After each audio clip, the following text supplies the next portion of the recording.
Essa é Juliana Pascoaleto, engenheira civil, especialista em economia e administração voltado para a construção civil, onde trabalhou muitos anos no segmento e depois largou tudo em São Paulo e veio morar em Recife, onde resolveu fazer a transição para o mercado imobiliário, onde atua hoje como corretora e sócia da Pascoaleto Imóveis. 30 minutos, sem mais nem menos, hoje eu estou com o Ju. Ju, obrigado por ter aceitado o nosso convite. Queria que fizesse uma mini bio se apresentando. Bom, eu que agradeço por estar aqui falando de mim. Eu sou Juliana Pascoaleto, eu tenho 43 anos, eu sou mãe de gêmeas.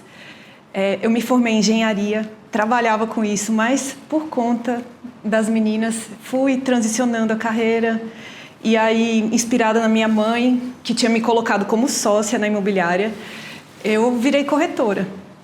E aí, agora, nada fica assim para sempre, para aprimorar ainda mais minha profissão. Eu sou uma psicanalista em formação, então estou aí nessa busca de melhorar como pessoa, como profissional.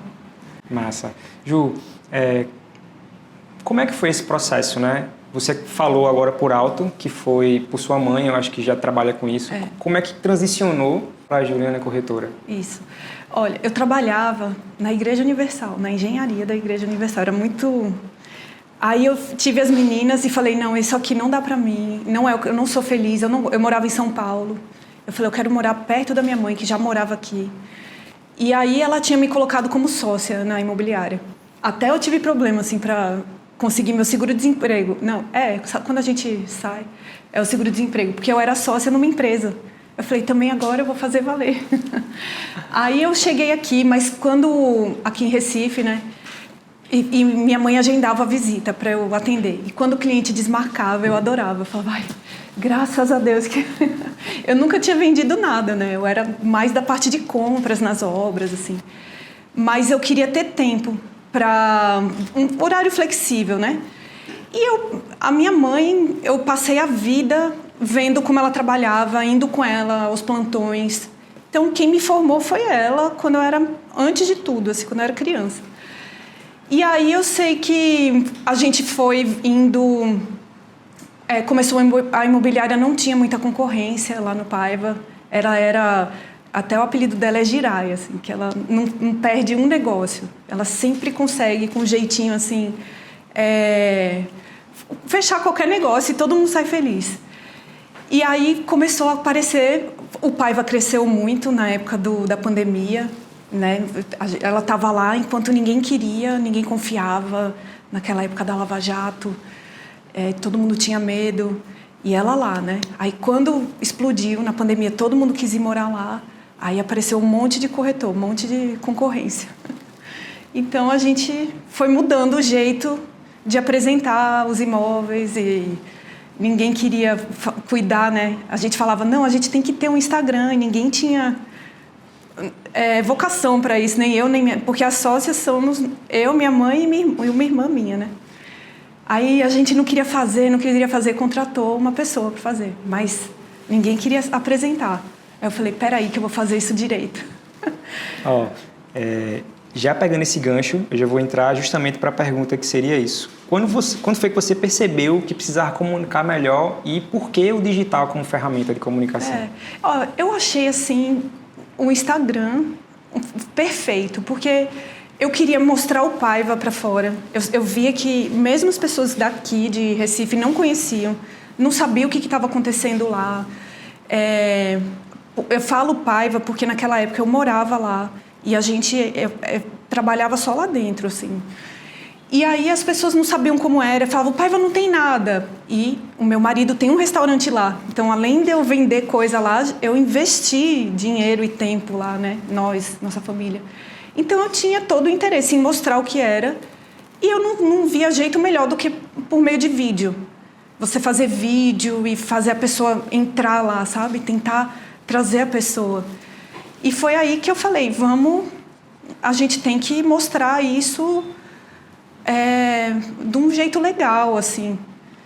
Mas, eu não sei, o jeito que a gente mostra, assim, é o jeito que eu apresento o apartamento mesmo. E as coisas, o jeito que eu falo, é muito simples, Não tem nada de equipamento, é um celular e a Anne me grava e ela... Como é que é essa tua relação com essa exposição? Como foi? Foi uma coisa natural? Foi uma coisa que tu... Me conta um pouquinho como é que foi esse processo. Veja, não foi natural, não. No começo, assim, eu lembro que teve um vídeo que a gente vendeu um apartamento para aquela Mirella, sabe? A Gêmea Lacração. Foi? E aí vendemos alguns apartamentos para ela colocar para alugar. Aí teve um que eu fiz o vídeo. E estava todo bagunçado o apartamento. Aí eu fui com a Anne, organizamos o apartamento, deixou no grau e fez um vídeo. Aí ela viu o vídeo e repostou. E esse vídeo deu, assim, 1 milhão de visualizações no primeiro dia. No dia seguinte eu fiquei sem querer sair de casa, com vergonha. Foi engraçado isso. Então, nesse início, assim, não foi. Eu nem vi o vídeo. Ainda é assim, eu nem vejo. Porque senão eu não deixo passar. Eu falo, não posta não. Então, a Anne que faz, edita e posta. E eu vejo só depois. Às vezes nem vejo. Tá, então quer dizer que você descobriu o poder da comunicação meio que sem querer. Através desse vídeo, ela repostou, deu 1 milhão de visualizações. E aí, onde foi que tu entendeu que isso aí era preciso ter dentro do teu negócio?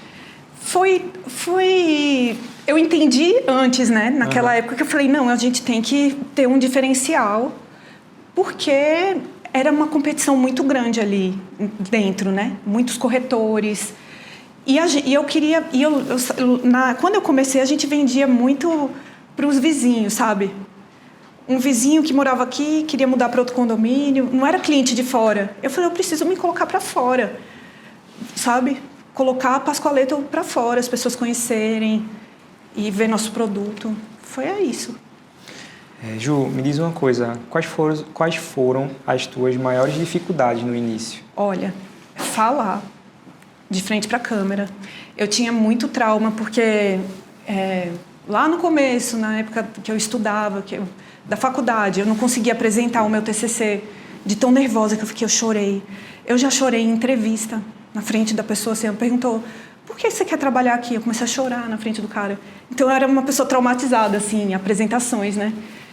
Mas aí eu fiz um MBA, e teve uma matéria, assim, que a gente era obrigado a apresentar. E eu fui me agarrando a isso. Falei, eu tenho que melhorar, porque senão eu não vou sair do lugar. Então, ainda é, para mim, uma dificuldade falar. Eu me sinto insegura, mas é isso. O resto, não, porque nos meus vídeos que eu mostro apartamento, principalmente esses são super orgânicos, porque é o jeito que eu trabalho. O jeito que eu atendo um cliente é daquele jeito. Não tem nada de atuação. Agora, quando eu vou fazer um vídeo assim, que eu já fiz vídeo falando mal da infraestrutura da cidade, aí esses me dão... eu fico com medo, fico mais nervosa. Era isso que eu ia perguntar. Como é que essa tua relação com a exposição hoje em frente às câmeras? Tu ainda tem essa dificuldade? O que é que tu usa para poder burlar isso mentalmente falando? Agora eu acho que eu já me visto assim de um personagem, porque antes, se tivesse alguém no ambiente, eu não falaria. Aí agora eu já me visto assim e falo, tem que fazer, vamos logo com isso, foco na câmera e vou. Como é que foi essa construção teoricamente esse personagem? Ou você realmente tem um personagem? Claro, a construção do personagem assim, é o que eu vou falar para a pessoa, né? Parece que liga um botãozinho para você não falar coisas muito negativas, não falar palavrão, sei lá. Mas como é que foi essa construção, assim? Por exemplo, eu vou dizer para você, hoje, quando eu preciso falar algo ou me expor, eu sempre construo uma história, que de fato é a história que eu vivi naquele dia, ou a história que eu vivi perante algo que foi me perguntado. E aí, como é que funciona para a Ju isso? Qual é a estratégia que tu usa? Tem alguma coisa específica, alguns gatilhos que tu usa? Olha, não, para os vídeos varia muito. Às vezes eu vou visitar um apartamento e converso um pouquinho com o proprietário. Aí eles sempre falam assim, eu fazia isso aqui nesse apartamento, eu criei meus filhos, a gente fazia as festas assim. E aí eu vou conversando isso, parece que dá uma vida, né, dentro daquele imóvel, e eu tento passar isso nos vídeos, né? tento trazer a pessoa para uma vivência ali, né? Olha o que você pode fazer, olha o que eles faziam, pego de inspiração o que o proprietário falou. Ou então, quando não tem isso, teve um vídeo que eu estava vendo uma notícia. Aí veio uma ideia na cabeça, assim, eu vi que o Trump ia bombardear o Irã, porque se não liberasse o estreito lá de Hormuz. Aí eu falei, o Trump é um doido, tá aí bombardeando o mundo, mas nunca que ele vai bombardear o Cabo. Aí peguei esse gancho e fiz. Varia, entendeu? Que massa. Esse teu processo criativo, tu diria que ele surgiu de fato a partir do processo de estar fazendo esses vídeos, ou tem alguma coisa intencional, tu fez algum curso? Tem. Veio a partir dos vídeos, aí eu comecei a ficar mais ligada, né, para ter ideia, e aí eu comecei a ler mais, procurar ler mesmo, para ter mais vocabulário, Tu começou a aumentar teu repertório? Foi. Mas tu já chegou a fazer alguma coisa de fato intencional, algum curso específico? Não, fiz, assim, logo no começo, um curso de oratória, para dar uma aprimorada. E fiz lá no começão também um curso de gestão de rede social. Eu não tinha noção de nada. E aí foi muito legal, assim, para abrir, para saber o que é um capital social, que eu não sabia. E foi bem legal isso, mas isso não me ajudou no processo criativo, não. Tá. Ajudou na gestão mais, assim. Me fala um pouquinho sobre essa gestão, foi que tu aprendeu, falou agora do capital social, me fala outras coisas que você não sabia que, enfim... Então, ver os números, né? Ver o que funciona, o que não, o que a gente tem feito. E depois eu contratei uma pessoa para fazer o tráfego pago de alguns imóveis. Era mais nesse sentido, assim, de saber em quem investir para alcançar, né, o objetivo que é o vender o apartamento. Entendi. Como é que funciona a tua estratégia hoje? Como é que tu monta teu calendário? Tem uma sequência, assim? Tem. Me explica como é que funciona. Olha, o combinado foi isso. Vamos postar um vídeo por dia, né? Quando eu peguei para fazer direito, né? E aí essa preocupação. São 3 dias por mês que eu gravo. É o dia todo, assim. A gente sai morta, eu e Anne. Mas de segunda a sexta a gente coloca apartamento. E sábado e domingo coloca um conteúdo... Tem um dia que está saindo o vlog, que a gente começou a fazer. Aí, porque as pessoas querem ver como é o dia a dia da gravação. Então vamos fazer junto ali. Teve uma série que a gente fez, que foi Domingo no Paiva. O que tem de legal para fazer no Paiva, de lazer, para expor o bairro. Aí foi bem legal isso que a gente fez, os vídeos. Aí, quem sabe isso não volta, né? Aí teve tinha umas sériezinhas, assim, que eu fazia... Sexta do empreendedor, o que tem no novo mundo empresarial, que todo mundo fala, tá lá, não tem nada. Aí eu ia entrevistando o que tinha de legal no novo mundo para mostrar o que tem no bairro também. Mas eu via que eu tava assim, aquele foco no Paiva, e a maioria das vendas eram em Candeias e Piedade. Então a gente foi abandonando isso um pouco, aí deu aquela... a gente vê uns problemas de infraestrutura e coloca uns vídeos às vezes, porque, claro, eu estou vendendo apartamento num bairro, tem um lado bom e tem um lado que a gente quer melhorar, entendeu? Então, perfeito. A gente usa essa ferramenta para expor e abrir fórum para discussão e, enfim, para reclamar. Voltando um pouquinho para essa coisa, tu falou que vocês fazem como uma captação... são 3 dias de captações por mês. Certo. E a gente passa o dia todo. Aí o cliente entra em contato falando, quero que você trabalhe meu apartamento. Daí eu monto a agenda e faço os apartamentos e esses vídeos extras, assim, que saem aos finais de semana. E aí não tem uma rotina, assim, a gente... Esses vídeos, no caso, porque assim, hoje eu vejo que os teus vídeos, quando mostram os apartamentos, de fato despertam esse desejo nas pessoas. Então, hoje, os teus vídeos viram um ativo dentro do que você faz. Então, você cobra por isso? Como é que funciona? Ou não? Você escolhe? Como é que funciona esse processo? Eu não cobro, não. Mas a gente às vezes pede uma exclusividade porque a gente vai divulgar, depende do apartamento. Quando eu vejo que vai vender rápido, que o vídeo... Eu já ganhei essa percepção, sabe? Putz, esse apartamento vai vender muito rápido. Tu consegue visualizar isso através do vídeo? O imóvel, eu sei, eu já estou sabendo se o vídeo vai viralizar ou não. Como? Tu descobre? Pelo tipo do imóvel. Já percebi já observei um padrão. Aí tem uns que eu sei que o apartamento vai ser vendido rápido por ser oportunidade. E tem uns que eu sei que o vídeo vai viralizar e vai trazer bastante seguidores. Mas sabe? isso tu descobre por conta do vídeo, que foi um conteúdo legal, ou por conta do apartamento em si? Pelo apartamento. Quais são os pontos que tu visualiza quando tu chega? Geralmente é pelo preço e pela unidade e pelo que eu sei do mercado, que o mercado está procurando, que as pessoas entram em contato. Eu sei, esse aqui vai vender rápido. Mas de viralizar, geralmente são os imóveis mais caros, aquelas casonas. Aí bate muita visualização. E, é claro, é mais difícil de vender, né? Mas é legal, dá visita, consegue entregar para quem a gente quer quem é que interessa mesmo, que é quem vai comprar, né? Que massa. Ju, o que é que tu acredita que as pessoas fazem de errado quando estão iniciando esse processo de comunicação? Vê só. Meu Deus, eu fico até assim, de ficar julgando, né? Mas o que eu acho, né, que não é legal. Sabe aqueles vídeos assim que só fica assim uma musiquinha mostrando o ambiente? Pronto, esse eu acho que dá vontade de passar, assim, que não tem uma pessoa, eu não queria acreditar nisso, mas humanizar realmente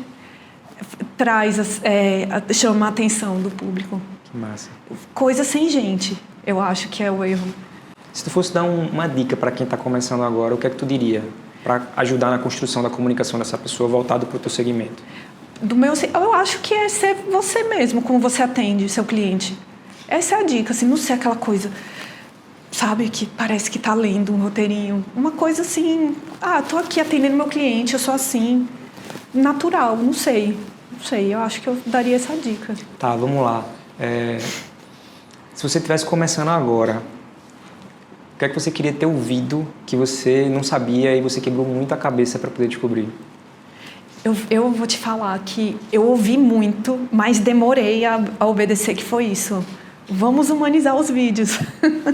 Porque se você for buscar o Instagram da Pascoaleta no começo, é esse tipo de vídeo que eu acho chato. E como é que foi esse processo de humanizar? Quais foram as tuas dificuldades? Fala um pouco desse processo. Até hoje é difícil. É o que eu falei, assim, é o dia mais difícil da semana. Eu fico tensa mesmo ainda.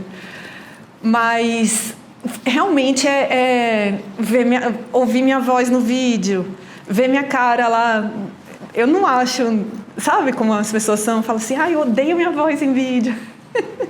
É mais ou menos isso, assim, a dificuldade. E o medo, assim, que eu tenho de falar besteira ou de ter muito hater ou de ser repetitiva, sabe? De estar sempre fazendo igual, assim. Nossa, que saco.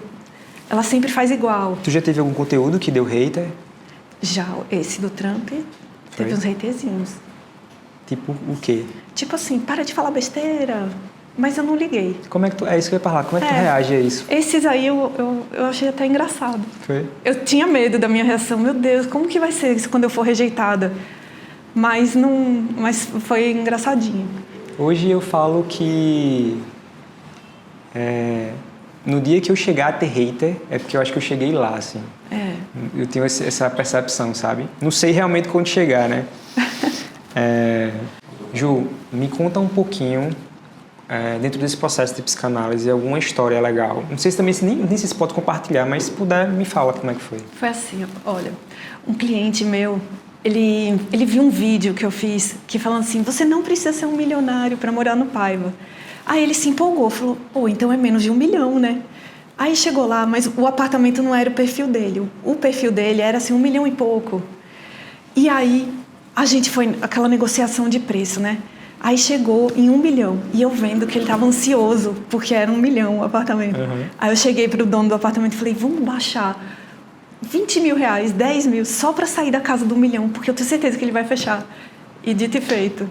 Ele não queria, ele estava ansioso daquele 1 milhão, sabe? E eu percebi e a gente conseguiu fechar. Ou seja, tu usou um gatilho ali que entendeu que se tu baixasse o número, ele ia fechar. Se saísse da casa do 1 milhão... Tem mais alguma história dessa? Deixa eu ver outra. Eu mesmo estava contando uma. Deixa eu ver se eu lembro. Porque teve, diariamente, conversa muito a psicanálise com ser corretor. Porque um corretor bom é um corretor que escuta a demanda do cliente. Eu estou atendendo um cliente que ele está ansioso para comprar um apartamento. Ele quer. Só falta pouco, ele precisa vender um carro e tudo. Só que ele fica tentando achar um apartamento. Não, e se eu comprar esse que está na planta? Não, mas esse não te atende. Não é minha função dar conselho, mas eu faço perguntas para ele refletir, sabe? Se você comprar esse, como que você vai fazer para pagar o aluguel e a prestação, sabe? Então, usa isso, aquele ouvido empático, a escuta empática para atender melhor o cliente e dar um atendimento assim excelente para os meus clientes, os nossos clientes da Pascoaleto. Olha, por conta dos vídeos não, mas eu no meio do caminho eu resolvi estudar mais as pessoas, né? Eu sou formada em exatas, né? E aí, por conta da profissão, eu aprendi a ouvir as pessoas, assim, ter aquele olhar empático, sabe? Aquele ouvido para ver o que o cliente quer e ser uma profissional melhor. Mas isso tu aprendeu estudando de fato ou tu aprendeu percebendo isso no meio do caminho? Foi percebendo, com a minha mãe também, que é essa pessoa que acolhe. E aí depois eu fui procurar estudar. O que foi que tu estudou que tu viu assim, que teve uma evolução muito grande? O que foi que... Psicanálise. Psicanálise. Toda sexta eu atendo. Como que foi esse processo? Me conta essa história. Foi assim, eu por ter se formado em exatas assim, e atender gente, eu senti uma necessidade, e para mim também, para o meu crescimento, né? Aí eu entrei no curso para eu melhorar. E aí eu precisei começar a atender paciente, faz parte da formação. Então, toda sexta-feira eu tirei da minha agenda. Sexta-feira é o dia de eu fazer atendimentos psicanalíticos. A psicanálise é um curso superior? É um curso especial, é como se fosse um curso superior, mas ele não é vinculado ao MEC, nada assim. Mas é uma formação, bem prático, assim, e você precisa ser formado em alguma coisa. Não precisa ser psicologia, nada, assim, qualquer coisa. E aí são 2 anos e meio de curso e mais... No total, são 5 anos a formação. Caramba! Outra coisa, o que é que tu imagina para o futuro, dentro do teu mercado, que tu visualiza assim, que é o futuro? Dentro do meu mercado, eu acho que o futuro é tecnologia mesmo, assim, para o meu mercado. Claro que não, os atendimentos, isso não vai mudar nunca. Mas esse jeito de expor, de fazer contrato, de divulgar imóveis, sabe? De atender. Tem processos hoje que eu vejo que são tão demorados e que com a ajuda da tecnologia vai ser bem mais rápido, tipo financiamento, essas coisas que atrapalham um pouco a venda, sabe? O que é que tu acha de mais chato dentro do que tu faz hoje? Mais chato, olha, essa parte de legal, assim, eu acho mais complicadinho, mas ainda bem que nós temos uma assessoria de uma advogada, eu faço a venda, negocio, não sei o que, isso eu acho muito legal. O cliente quer um tanto, quer fechar às vezes por causa de R$1.000, fica embaraçado, eu adoro resolver isso. Aí pronto, fechou, manda a documentação. Aí eu mando tudo para ela, agora é com você. Que massa. Dentro desse processo que tu tá passando agora de psicanálise, de estudar psicanálise, Ju, fala para mim uma coisa. Dentro do teu trabalho, dentro de qualquer trabalho, a gente sabe que acontecem muitas coisas inusitadas. Uhum. Quais foram as coisas mais inusitadas que já aconteceram contigo? Caramba, inusitada. Uma vez eu atendi um senhorzinho, ele era muito velhinho, assim, parecia que estava perdido na rua. E aí ele queria alugar o apartamento, aí eu mostrei o apartamento para ele, foi no começo isso. Aí ele confundiu tudo, aí ficou no meu pé, assim, sabe, querendo que eu fosse enfermeira dele. Foi bem chato isso, mas foi inusitado. De outro... sei se tem. Algum perrengue, assim, já passasse perrengue? Já ontem Foi? mesmo, gente, fiquei para mostrar um apartamento, tive que levar as meninas comigo, era noite, assim, e a portaria eletrônica de um prédio super novo não estava funcionando direito. Daí eu fiquei meia hora para conseguir entrar no prédio, depois eles abriram a primeira porta e a gente ficou, eu, os clientes e as meninas, numa clausura, por uns 10 minutos presa, até a portaria atender a gente e abrir. Foi bem perrengue isso. Outra coisa que eu gosto de saber, voltando um pouquinho ao que a gente já estava falando, essa coisa do sentimento, né? Da gente, quando cria, eu tenho muito isso também. Eu gravo vídeos, as pessoas falam, ficou muito legal, mas eu gravo o vídeo e posto, não quero nem ouvir minha voz também. Quais foram os sentimentos que mais afloraram em você nesse período, assim, quando você começou a gravar? Enfim, o que é que mais passa na tua cabeça? Olha, no começo era isso, eu ficava com medo de estar sendo ridícula, sabe? Era muito diferente da minha rotina, da minha vida, assim, do que eu era muito tímida na internet, eu não postava nada, nem foto. Até foto eu era insegura. Será que uma foto, sabe? Assim, de me expor mesmo. E aí, no começo eu me achava ridícula, mas agora eu recebo tanto elogio, tanta gente vem falar do meu jeito de falar. Até na academia vem uma pessoa, olha, eu nem vou comprar apartamento, mas assisto até o fim os vídeos, você é muito calma. Aí o sentimento sei lá, eu não sei, é uma coisa boa, assim, tipo um carinho, que volta, né? Porque eu vou fazer aquilo com carinho, né? Essa foi a proposta no começo, vamos fazer isso direito, com carinho. E aí eu acho que tá voltando, assim, eu fico...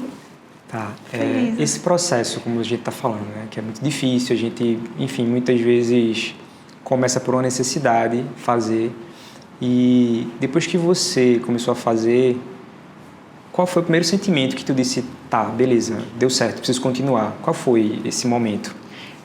Teve um dia que uma corretora que trabalhou com a gente, ela saiu da equipe para montar a imobiliária dela. Aí ela falou, Ju, você está indo muito bem, continua nesse caminho. Nesse momento, vindo dela, assim, sabe? Falei, caramba, eu não imaginava isso. Então, aí que deu uma força, assim, para eu... Por que eu estou te fazendo essas perguntas? Porque eu quero usar esse material para ajudar outras pessoas que passam por esse mesmo problema.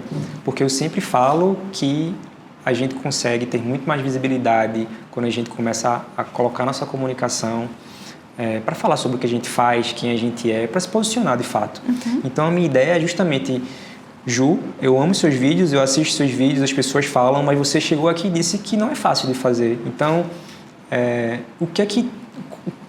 como é que funciona a tua mente, sabe? Tipo, a ideia é essa. Eu quero passar para as pessoas, para que elas vejam que não é fácil para mim, não é fácil para você, mas quais são os artifícios que você usa para que isso vá para frente, sabe?